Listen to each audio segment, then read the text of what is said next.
Bakit nga ba napakadaling mag-abot ng kamay pero napakahirap humawak sa kamay ng iba kapag tayo naman ang nangangailangan? Isang tanong na tila payak sa pandinig, ngunit sa likod nito ay nakatago ang bigat ng damdamin at karanasang pilit nating itinatago. Marami ang marunong magbigay ng lakas sa iba, ngunit kakaunti ang handang umamin na sila man ay nanghihina, at sa pagitan ng dalawang ito tahimik na umiiral ang hiya, ang takot at ang pagnanais na magmukhang matatag sa mata ng mundo. Lumaki tayong sinasanay na maging matibay, na huwag magpakita ng kahinaan, na lagi tayong dapat may sagot at may lakas. Ngunit sa bawat pagtatago ng ating pangangailangan, unti-unting nauubos ang ating loob. Hindi dahil mahina tayo, kundi dahil nakakalimutan nating ang pagtanggap ng tulong ay hindi kahihiyan, kundi karunungan. Ang marunong humingi ng tulong ay hindi nagpapakita ng kababaan, kundi ng kababaang loob. At ang kababaang loob ay isa sa pinakadakilang anyo ng tapang. Sabi ng pantas na si Epictetus, ang taong marunong tumawa sa sarili ay kailanman hindi mauubusan ng dahilan upang ngumiti. Ang ibig sabihin nito, ang taong marunong tanggapin ang kanyang pagkukulang at kahinaan ay mas malaya kaysa sa taong patuloy na nagtatago sa likod ng lakas. Sa pagtanggap ng tulong, hindi nababawasan ang dangal ng tao, bagkus ito ang nagpapatunay na siya ay tunay na may puso, may kababaang loob at may tapang humarap sa katotohanan ng pagiging tao. Ang tunay na lakas ay hindi nasusukat sa dami ng iyong natulungan, nasusukat ito sa kakayahan mong umamin na minsan kailangan mo rin ng sandigan, sapagkat sa sandaling marunong kang tumanggap ng tulong, natututo kang maging mas totoo, mas mapagpakumbaba at mas makatao. Kaibigan at kapatid, muli inaanyayahan kita na mag-subscribe sa ating channel upang palagi kang maging bahagi ng mga bagong nilalaman na aking ihahandog. Mga nilalamang magpapalalim sa iyong pag-unawa at magbabago sa iyong pananaw sa buhay. Kung minsan, hindi natin namamalayan na sa likod ng ating kagustuhang tumulong ay may mga lihim na dahilan kung bakit napakahirap din nating humingi ng tulong. Ang ating mga kilos ay madalas hinuhubog ng karanasan, ng takot at ng mga aral na paulit-ulit na ibinubulong ng lipunan. Marami sa atin ang lumaking panatag kapag nagbibigay, ngunit hindi mapalagay kapag tayo naman ang tumatanggap. Ito ang isa sa mga pinakatahimik na labanan ng isang tao, ang labanan sa pagitan ng pagnanais na maging malakas at ng pangangailangang umamin na minsan kailangan din natin ng iba. Number 1, ang takot na mahusgahan. Isa ito sa pinakamalalim at pinakatahimik na dahilan kung bakit maraming tao ang nahihirapang humingi ng tulong. Sa mundong humahanga sa matatag at madalas husgahan ang mga nadarapa, ang pagpapakita ng kahinaan ay nagiging kasalanan sa paningin ng marami. Tinuturuan tayong magmukhang palaging maayos, palaging may sagot, at palaging matibay kahit sa loob natin ay unti-unti nang gumuho ang haligi ng lakas. Kaya sa tuwing dumarating ang sandaling kailangan natin ng tulong, pumapasok ang lihim na takot na baka hindi tayo maunawaan, baka tayo ay maliitin, o baka mawalan tayo ng halaga sa paningin ng iba. Ang takot na ito ay hindi basta takot lamang. Isa itong malalim na sugat na nag-ugat sa ating pagkabata. Noong madalas nating marinig na dapat nating kayanin ang lahat mag-isa, lumaki tayong may paniniwalang ang paghingi ng tulong ay tanda ng kahinaan. Kaya habang tumatanda tayo, mas pinipili nating manahimik kahit hirap na. Marami ang mas gustong magtiis sa katahimikan kaysa tanggapin sa sarili na kailangan nila ng karamay. Ngunit walang sino man ang ganap na matatag. Ang bawat puso ay may hangganan at ang bawat lakas ay may dulo. Ang paghingi ng tulong ay hindi kabawasan sa tapang kundi isang uri ng karunungan. Ito ay pagpapakumbaba na nagsasabing, hindi ko kayang lahat at ayos lang iyon. Sa sandaling natututo tayong tanggapin ang katotohanan ito, nagiging mas totoo tayo sa ating sarili at mas malaya mula sa bigat ng pagpapanggap. Ang tunay na lakas ay hindi nasusukat sa kakayahang tiisin ang lahat ng mag-isa. Nasusukat ito sa tapang na aminin na minsan kailangan din natin ng iba. Ang taong marunong humingi ng tulong ay hindi mahina. Siya ay matatag sa diwa dahil nauunawaan niya na walang sino man ang kayang mabuhay nang walang sandigan. Ang pagpapakumbaba ay hindi kahihiyan, Ito ay karangalan na bunga ng malalim na pag-unawa sa sariling limitasyon. Sabi ni Seneca, ang tunay na lakas ay makikita hindi sa taong hindi nangangailangan, kundi sa taong marunong umamin na kailangan niya ng iba. Ang taong may tapang na umamin sa kanyang kakulangan ay higit na malakas kaysa sa taong pilit na nagpapanggap na matatag. Ang pag-amin sa sariling kahinaan ay hindi wakas kundi simula ng paghilom. Kapag natutunan nating tanggapin ang ating pagiging tao, doon natin mararanasan ang tunay na ginhawa ng kalooban. At marahil, kung mas marami sa atin ang magiging tapat sa sariling pangangailangan, mas magiging magaan at makatao ang mundong ating ginagalawan. Number 2, ang takot na maging pabigat. Isa ito sa mga pinakakaraniwang dahilan kung bakit maraming tao ang pinipiling kimkimin ang kanilang bigat sa halip na humingi ng tulong. Sa kulturang nagpapahalaga sa kasipagan, katatagan, at kakayahang tumindig sa sariling paa, ang paghingi ng tulong ay madalas na itinuturing na pabigat sa iba. Kaya kahit bumibigat na ang dalahin, pinipili ng marami ang magtiis kaysa ipaalam sa iba na sila ay nahihirapan. Ayaw nilang maging abala, ayaw nilang maramdaman na sila ay dagdag pasanin sa buhay ng iba. At sa katahimikan nilang iyon, unti-unti silang nabubura sa gitna ng sariling pagod. Madalas nating marinig na ayokong manggulo o kaya ko pa naman, ngunit sa ilalim ng mga salitang iyon ay naroon ang pagnanais na sana may makapansin, may magtanong, may mag-abot ng tulong kahit hindi hiningi. Ang ganitong uri ng pag-iwas ay hindi dahil sa kakulangan ng tiwala sa iba, kundi dahil sa labis na kabutihan ng loob. Ayaw nating makaistorbo, ayaw nating makasakit, kaya pinipili nating pasanin ang lahat sa ating balikat kahit ito ay unti-unting nagpapabigat sa ating loob. Ngunit ang totoo, ang paghingi ng tulong ay hindi pagdagdag ng bigat sa iba, kundi pagbibigay ng pagkakataon sa kapwa na makaramdam ng layunin. Sa tuwing may lumalapit upang humingi ng tulong, nabibigyan natin ang ibang tao ng pagkakataong magpamalas ng kabutihan, malasakit at pagkatao. Ang pagtanggap ng tulong ay hindi lamang para sa ating sarili, kundi isang paalala na sa ugnayan ng bawat isa, doon natin natatagpuan ang tunay na lakas ng sangkatauhan.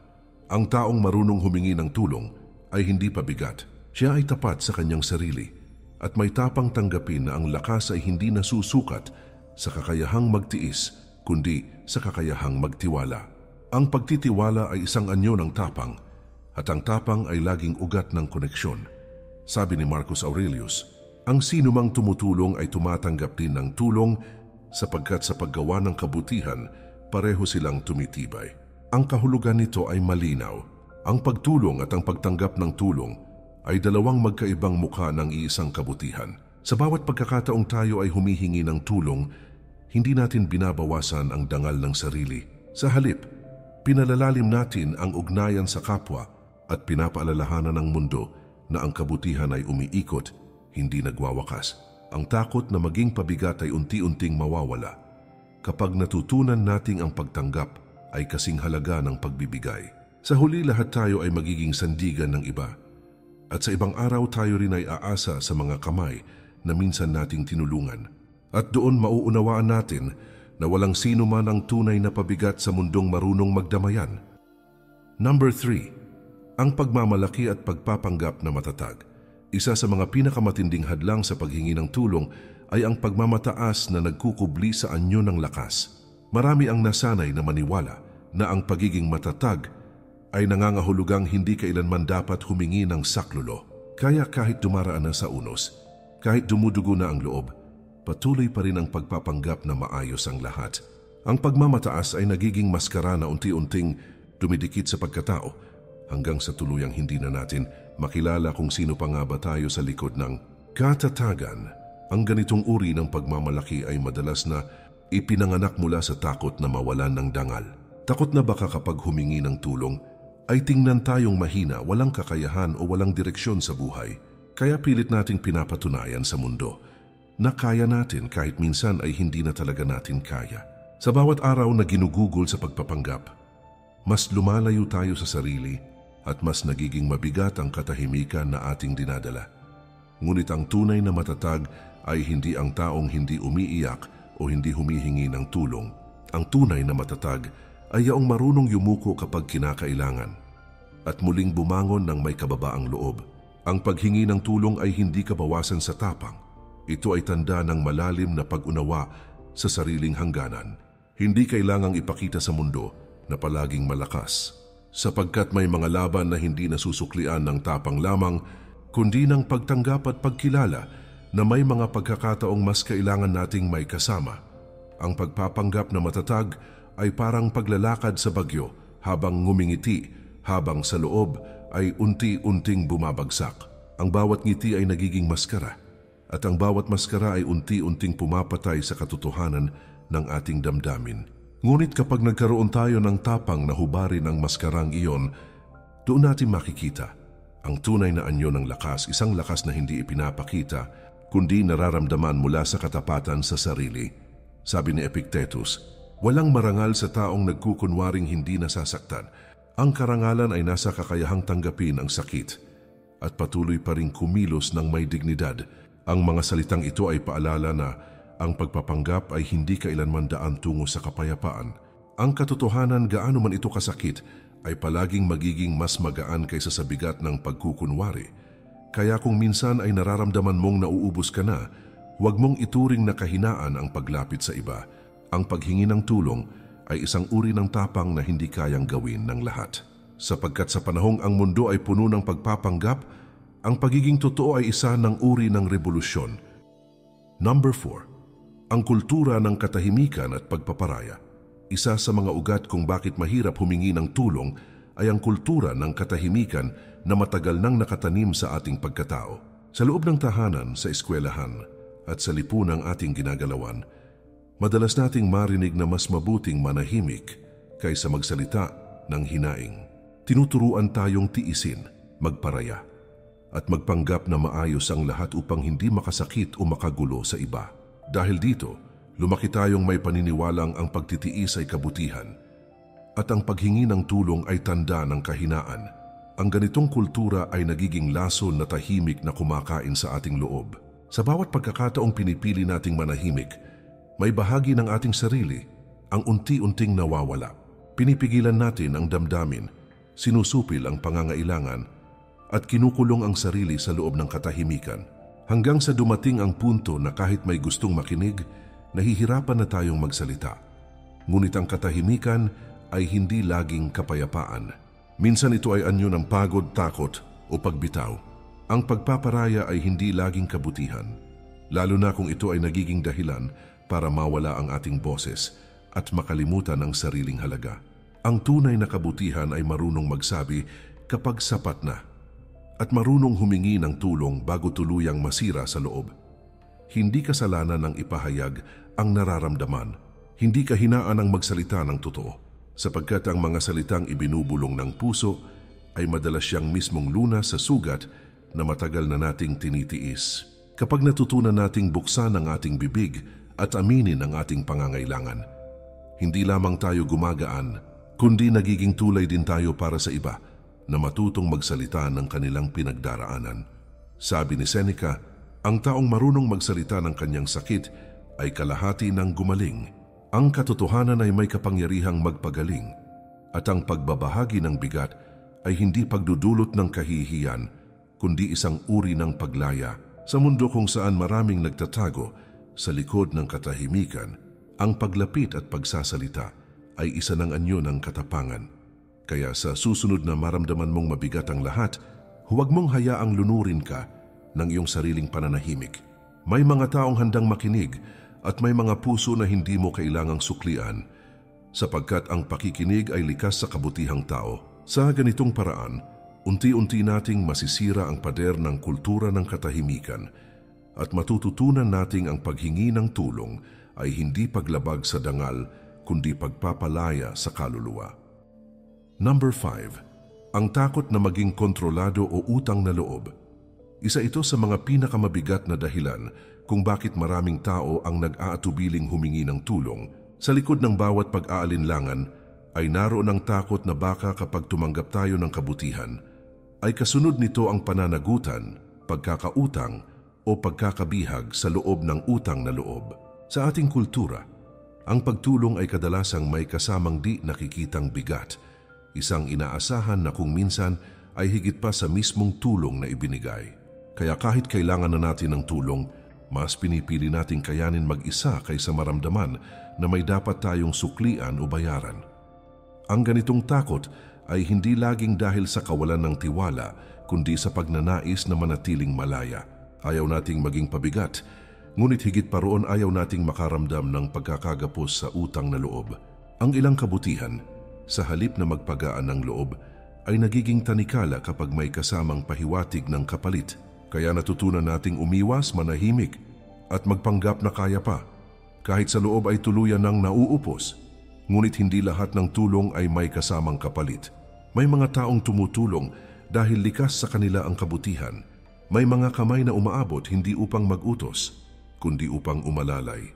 Kapag natutunan nating kilalanin ang ganitong uri ng kabutihan, mararanasan natin ang isang uri ng kalayaan na mas malalim kaysa sa pagiging mag-isa, ang kalayaang magtiwala na may mga taong tumutulong dahil gusto nilang magpagaan, hindi magdagdag ng bigat.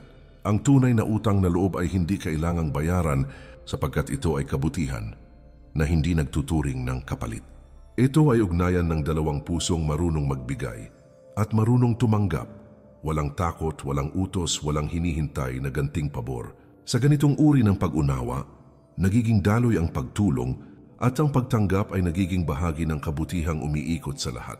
Sabi ni Epictetus, ang kalayaan ay nagsisimula kapag natutunan mong tanggapin ang kabutihan ng walang takot at magbigay ng walang pag-aasam ng gantimpala. Ang tulong na walang kondisyon ay isa sa mga pinakamataas na anyo ng kabutihan at ang pagtanggap nito ng may kababaang loob ay isa sa mga pinakadalisay na anyo ng tapang. Kung natutunan nating humingi ng tulong nang walang takot sa kapalit, matutuklasan natin na ang kabutihan ay hindi kailanman tanikala. Ito ay tulay, isang ugnayang nagbubuklod sa mga kaluluwang marunong umunawa. Sa huli, ang paghingi ng tulong ay hindi pagkakababa, kundi pagkilala sa katotohanang lahat tayo ay nilikhang konektado at sa pag-abot ng isa, lahat tayo ay umaangat.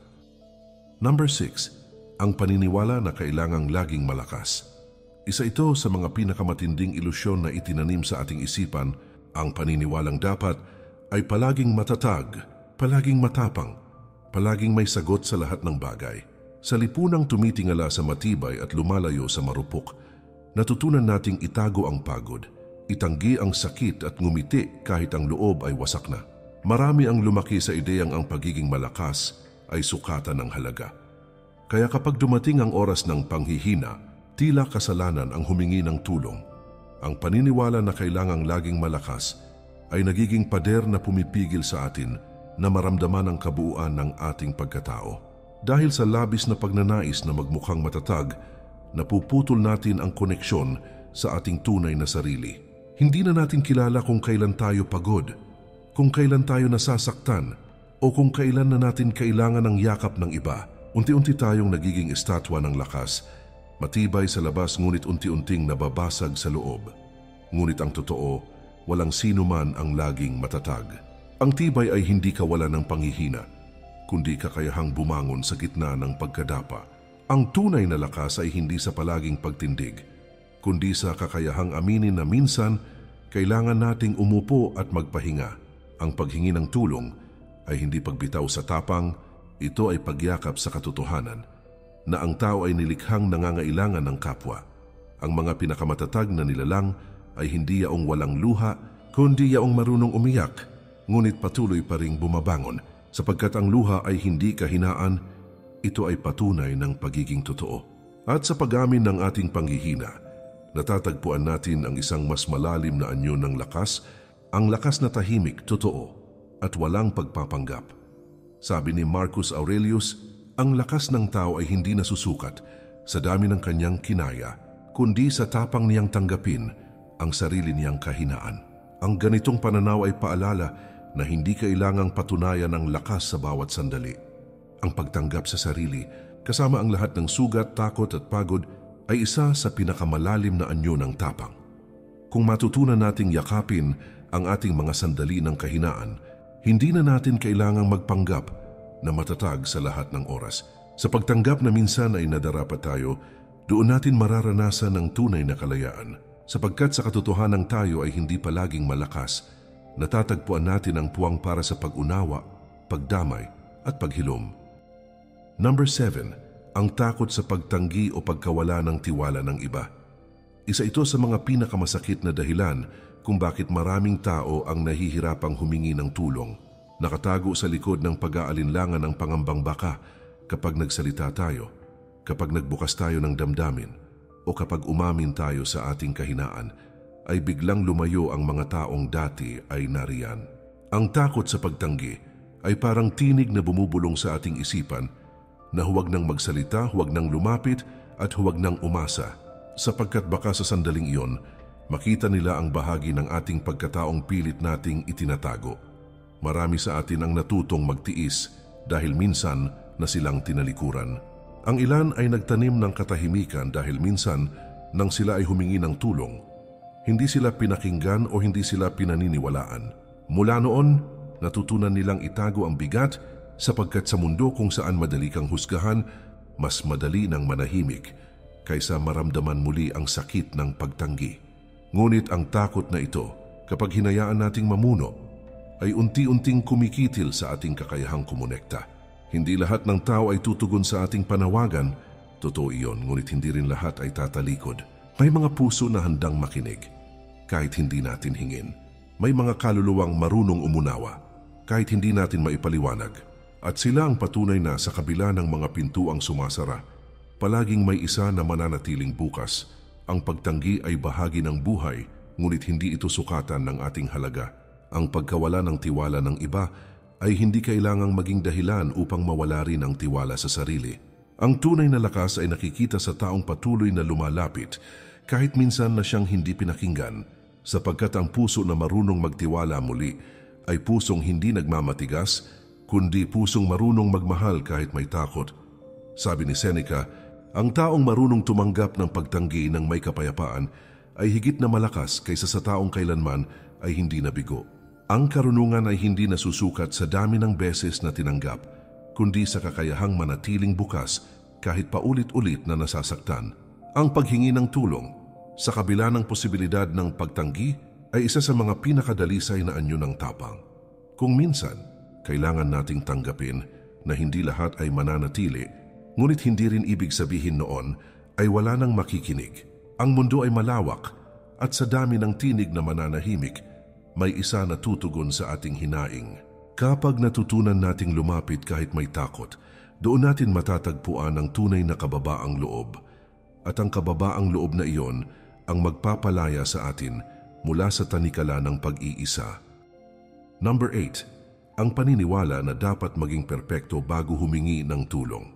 Isa ito sa mga pinakamatinding ilusyon na nagpapahirap sa maraming tao na magbukas ng damdamin. Marami ang naniniwala na kailangan muna nilang ayusin ang sarili, linisin ang mga sugat, at pagandahin ang kwento bago sila lumapit sa iba.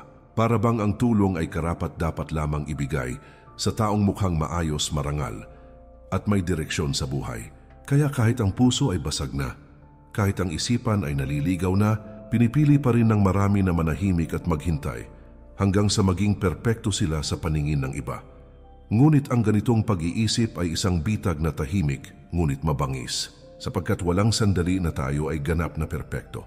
Ang tao ay nilikhang may kakulangan, may mga sugat, may mga takot, at may mga sandaling hindi kayang umusad mag-isa. Kung hihintayin nating maging buo bago humingi ng tulong, baka tuluyan na tayong masira bago pa man dumating ang sandaling iyon. Ang tulong ay hindi gantimpala para sa mga maayos, kundi lunas para sa mga sugatan. Ang paghingi ng tulong ay hindi paghingi ng awa, ito ay pag-amin ng katotohanan. Kapag natutunan nating lumapit sa kabila ng ating kakulangan, ipinapakita natin na may tapang tayong harapin ang sarili nating kahinaan, sapagkat ang tunay na katatagan ay hindi nakasalalay sa perpeksyon kundi sa katapatan. Ang taong marunong humingi ng tulong, kahit hindi buo, ay taong marunong magmahal sa sarili dahil kinikilala niyang karapat-dapat siya sa pag-unawa at sa pagdamay ng iba. Ang ideya ng pagiging perpekto ay madalas na itinuro bilang sukatan ng dangal, ngunit sa totoo ito ay hadlang sa ating paghilom. Ang perpeksyon ay ilusyon At ang pagnanais na abutin ito bago tanggapin ang kabutihan ng iba ay isang uri ng pag-iwas sa katotohanan. Kapag tinanggal natin ang pangangailangang maging perpekto, nagiging madali ang paghinga, nagiging malaya ang loob, at nagiging totoo ang ugnayan. Sabi ni Epictetus, ang tunay na karunungan ay nagsisimula sa pagkilala sa sariling kakulangan. Sa sandaling matutunan natin ito, nawawala ang hiya sa paghingi ng tulong at napapalitan ito ng kababaang loob.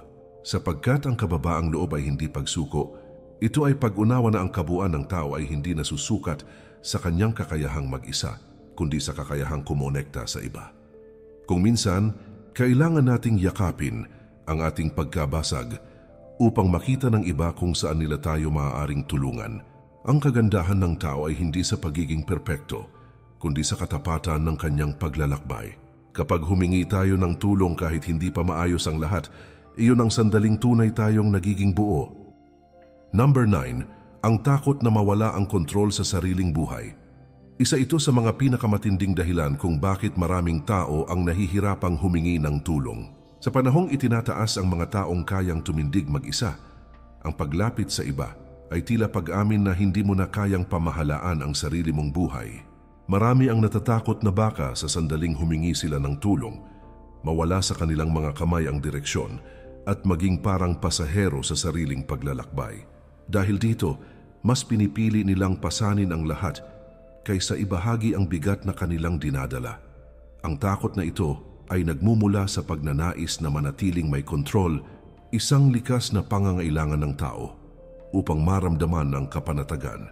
Ngunit sa sobrang paghawak natin sa lahat ng bagay, nakakalimutan nating may mga pagkakataong kailangan nating bitawan ang manibela upang makaligtas.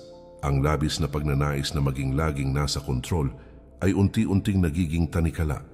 At sa halip na magbigay ng kalayaan, ito ang nagiging dahilan ng ating pagkapagod at pagkalunod sa bigat ng sariling inaako. Ngunit ang paghingi ng tulong ay hindi nangangahulugang isinusuko mo ang direksyon ng iyong buhay. Ito ay pagkilala na may mga daan na mas madaling tahakin kapag may kasama kang naglalakad. Ang pagtanggap ng tulong ay hindi pagkawala ng kapangyarihan, kundi pagpapalawak nito. Sapagkat sa sandaling hayaan mong may umalalay sa iyo, nadaragdagan ang iyong kakayahan, hindi nababawasan. Ang kontrol na tunay ay hindi sa paghawak ng lahat, kundi sa kakayahang pumili kung kailan dapat lumaban mag-isa at kung kailan dapat humingi ng tulong. Ang taong marunong huminto at umamin na kailangan niya ng tulong ay hindi mahina, siya ay matalino, sapagkat nauunawaan niya na ang buhay ay hindi laging tungkol sa pagiging tama, kundi sa pagiging totoo. Sabi ni Seneca, ang taong marunong humingi ng tulong ay hindi nawawala ng kontrol sapagkat siya mismo ang pumipiling buksan ang kanyang sarili sa kabutihan ng iba. Ang pag-amin ng pangangailangan ay hindi pagbagsak ng dangal. Ito ay pagpapakita ng karunungan.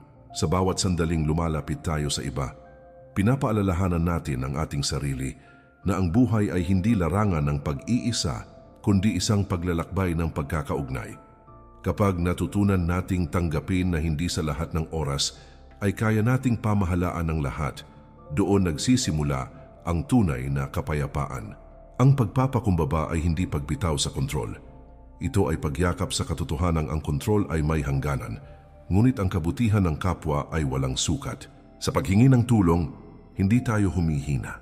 Sa katunayan, mas lalo tayong nagiging matatag dahil alam nating hindi natin kailangang maglakad ng nag-iisa. Number 10, ang takot na hindi mapahalagahan o maunawaan. Ito marahil ang pinakatahimik, ngunit pinakamasakit na dahilan kung bakit napakahirap humingi ng tulong. Sa likod ng bawat pag-aalinlangan ay naroon ang takot na baka kapag nagsalita tayo walang makinig. Baka kapag nagbukas tayo ng damdamin, walang makaintindi. At baka sa halip na maunawaan, ay husgahan lamang ang ating pinagdaraanan. Kaya kahit nananabik tayong marinig, pinipili nating manahimik. Sapagkat ang pagkadismaya ay mas masakit kapag nagmula sa mga taong inaasahan nating makakaintindi. Marami sa atin ang nakaranas na ng ganitong sakit. Yung oras na tinipon mo ang lahat ng tapang para magbukas, ngunit sinagot ka lamang ng malamig na katahimikan, ng pangungutya, o ng mga salitang nagdagdag pa sa iyong bigat.